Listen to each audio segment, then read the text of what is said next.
First of all then, Joe Williams, why him? He fills a big hole. As someone who watched a number of times last season, not just me but the other staff as well. And in terms of a midfielder, he's a bit of an all-round midfielder. He likes to tackle, he likes to get on the ball, he gets box to box, and we've always said in every midfield that's come in, we don't have defensive midfielders, we don't have attacking midfielders, we want midfielders who can do everything. And Joe's got the capabilities of doing that. And the way Everton 23s play is, I like what they do and what they're asked to do, so we won't be asking him to do too much different. It'll just be putting the reins on him a little bit when we're out of possession, and adding to his game in how we want to play when we've got the ball. He succeeded Gethin Jones as captain of that team, didn't he? Which suggests something of his character within the dressing room. Yeah, well, we're big on that, and he is a winner, 100%. Like I said, part of what we're doing on the pitch is keeping his discipline, making him tackle when the tackle's there, not just going finding tackles for the sake of it and being out of position.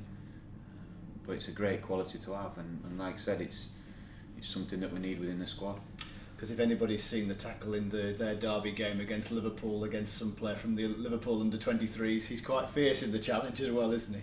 Yeah, he likes it, he enjoys it. He enjoys that part of the game. Similar to Scowie, when Scowie last year used to, talk to Scowie a lot about his tackles, and it's funny, when people can tackle, you can actually give detail on the tackle and the type of tackle, which is, I didn't really think about it until I worked with Scowie a lot. We spoke about different types of tackle and things like that, and he could actually do it. And Joe might be the same. How long have you got him for, this player, Joe Williams? Yeah, we've gone for the season. Obviously the loans and how they've changed meant that you've got January and then till the end of the season, so most of the time there's an enforced break or an option to break in January, but we want to have him for the season. We think we'll be really good for him, and that he'll be really good for us. Is this one of those where, I realise it's a long way away, but somebody who might be a potential longer term player here, or is he somebody that actually Everton think we want to see what he can do, because he might actually be in our first team one day? Yeah, well, both. Everton rate him really highly. Been in and around the first team, probably apart from injuries he may have got his chance and established himself, but he's not managed that. And then the type of character Joe is, he's desperate to get out and play. He wants to be a first team player. So I hope he really enjoys his time here. And the fact that Everton are going and spending money as well means his chances are limited. So you don't know, but Joe will be playing for himself while he's here. He knows that he has to conform to our team ethic, but he knows it's a great stage for him to showcase what he's about. And if he loves his time here, you never know. For various different reasons, there's quite a relationship between Barnsley and Everton. Both clubs have done well out of each other in the past 3 or 4 years, haven't they? Yeah, they have. Something we've tried hard with the loans, building a reputation to be good with young players, to push them, to develop them.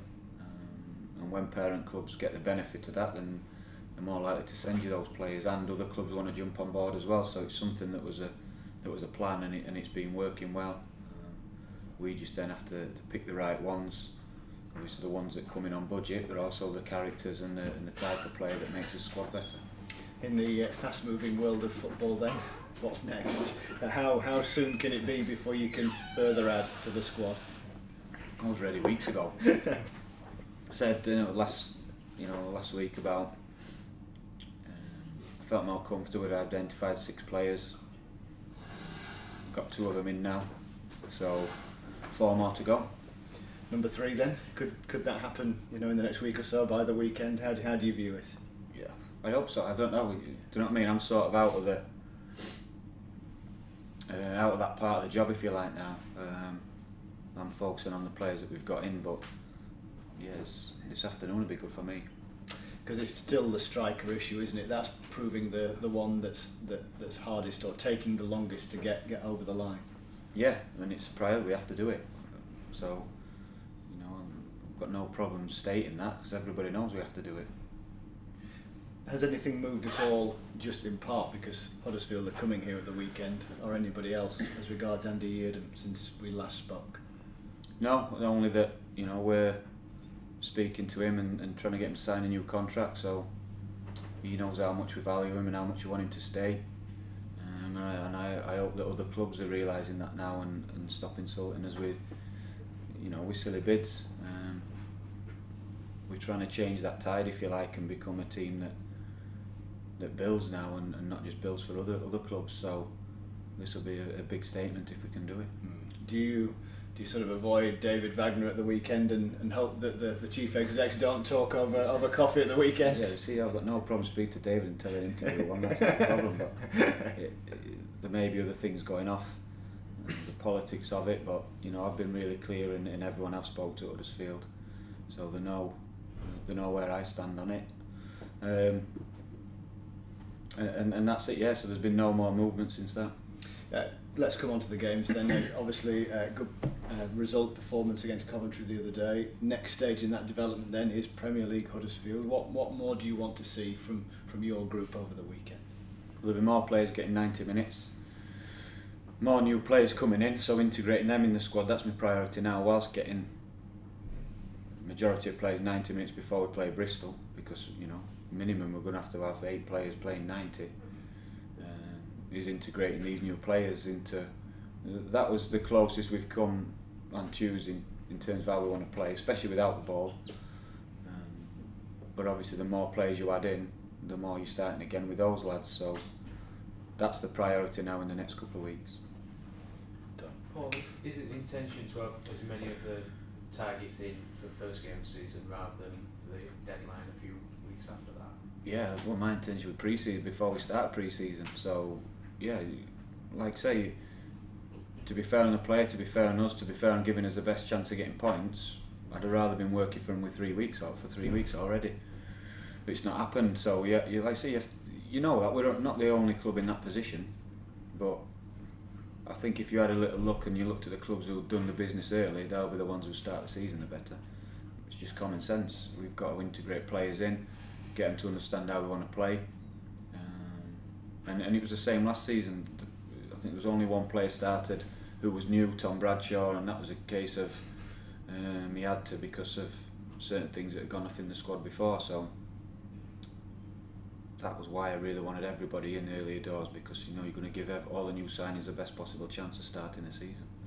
Of the 4 more that you won, are any of those from overseas? Yeah.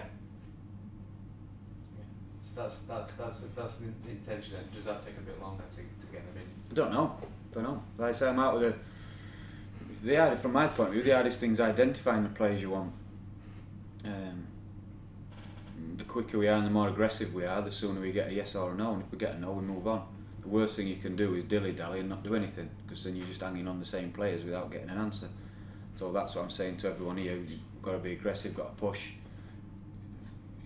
do everything to make it happen, because I said before, we work within a sort of restrictions, if you like, in terms of it makes a smaller group of players to identify from, but in a way that makes it easier because you can be really thorough with them. But then when you do pick one you want, you've got to go and get him. Worst thing is dallying on and missing out on other potential tags, so you've got to try your best to get him. If it's a no, you move on. Cole's obviously moved on. Is there any scope for any more fringe players to sort of leave Oakwell? Yeah, there probably will be. The boys who haven't been playing, boys who haven't been starting regular. To be fair to them and us, they need to be playing. Every footballer wants to play first team football, so I've been honest with all the players before the end of the season, who they were and who was in the plans and who weren't, and the ones who aren't, obviously it's better for them if they go and play elsewhere. Yeah. I just find on Huddersfield, I appreciate it perhaps spent a bit more than some clubs in Championship, but not as much as others. They're an example for clubs to follow in that you can pick up signings relatively cheaply and still be successful and obviously get into the Premier League. I think it's hope to like Sparta in other clubs. Yeah, it does. I think we're still a few years away from competing with them financially, or where they were financially. You know, they've been in the league a bit longer than us, built it up over time, done it the right way, and now they've gone in the Premier League. I think they've spent 4 or 5 years parachute payments, haven't they, in one summer? No, they've done right by my. If I put myself in their shoes, I think they've done it the right way, because they've got to give themselves the best possible chance to stay up. So they're signing good players, not afraid to pay the money for them. They're covering every position twice, and they've got the signings in early. So David's been working with his players. So for me, it looks like they've planned really, really well, and they've gone and done some good business.